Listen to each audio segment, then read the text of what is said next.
বানিয়ে খেতাম, কিন্তু ঢাকা আসার পর আর এই ভর্তাটি খাওয়া হয় না। অনেকদিন ধরে এই মুসি ভর্তাকে অনেক মিস করছিলাম। তার জন্য গ্রামে যাওয়ার পর আমি এখানে আমার বাবাকে নিয়ে মুসি পাড়তে গাছের কাছে চলে যাচ্ছি।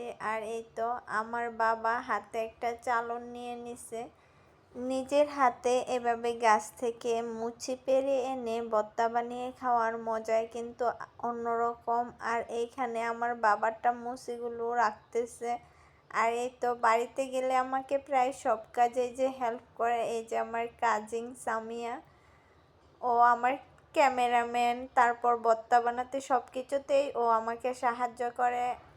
হাত দিয়ে পারতে পারছিলাম না, তার জন্য লাঠি দিয়ে চেষ্টা করার পর ও ওইদিকে গাছেই উঠে গেছে মুসি পাড়ার জন্য। আর এই যে দেখেন সাফওয়ান বাবা কি করতেছে।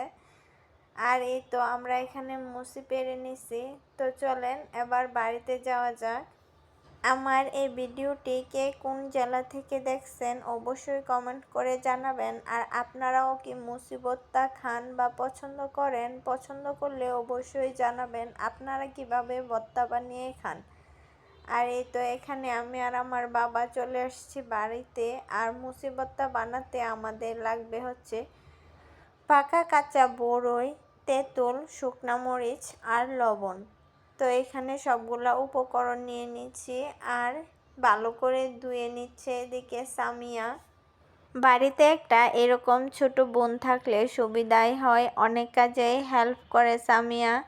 আর এইখানে ওই কুচিয়ে নিচ্ছিল, তারপর আমি বললাম যে দিয়ে আমাকে, আমিও একটু কুচাই, যদিও অনেক স্পিডে করছিল। আর এখানে আমিও একটু কুচি করে নিচ্ছিলাম মুচিগুলো।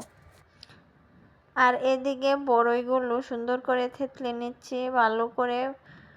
আর এই তো সাফওয়ান, আমি যেই কাজে যাব সেইখানে আমার বাবা তো থাকবেই। আপনারা তো অন্য সব ভিডিওতেই দেখছেন যে সাফওয়ানও আমার সাথে থাকে। এই তো থেতলানো বড়ই, তেঁতুল, শুকনো মরিচ সবগুলা একসাথে নিয়ে এবার ভালো করে চটকিয়ে নিব। সাথে স্বাদ মতো লবণ আর চিনি দিতে পারেন, আমরা এখানে চিনি দিইনি। লবণ দিয়ে ভালো করে মরিচটা ভেঙে আর সবগুলাই একসাথে মিশিয়ে এবার হাত দিয়ে ভালো করে চটকিয়ে নিব।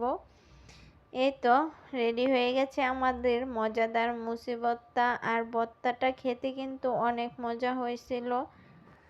গ্রামে যারা থাকেন অথবা যাদের বাসার কাছে এরকম মুসি আছে, তাহলে অবশ্যই ভর্তাটি বানিয়ে খেয়ে দেখতে পারেন, আশা করি ভালো লাগবে।